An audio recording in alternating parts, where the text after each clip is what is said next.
Hey everyone, big updates are coming for the OnePlus 15, and honestly, this one might split fans in two. Let's break down what's new, what's staying, and what could surprise us. First off, the cameras. OnePlus is sticking with three powerful 50-megapixel sensors, a Sony main sensor, an ultra-wide, and a periscope zoom lens. Sound familiar? It's pretty close to what we saw on the OnePlus 13. But here's the twist. The Hasselblad partnership is over. That iconic branding and collaboration that shaped OnePlus's image quality since the OnePlus 9 won't be part of this generation. For years, Hasselblad helped fine-tune the colors and overall camera performance, making the phone stand out. Now, OnePlus is taking full control, promising their own camera system with new tech and software.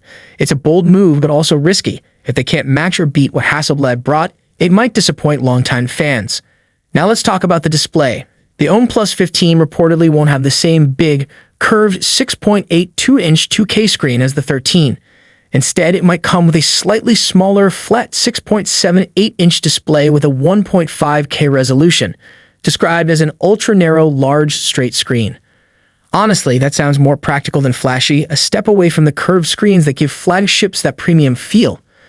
It's almost like OnePlus is balancing high-end specs with everyday usability. Design-wise, the phone won't look drastically different. The signature circular camera setup will stay, though the cameras might be repositioned towards the center, a trend we've seen in other phones lately. So to sum up, the OnePlus 15 looks like a phone that's familiar but with some important changes.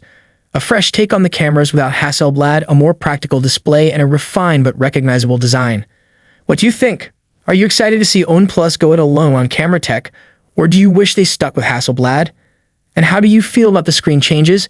Let me know in the comments. If you want to stay updated on the latest tech news and leaks, don't forget to subscribe. Thanks for watching, and I'll see you in the next video.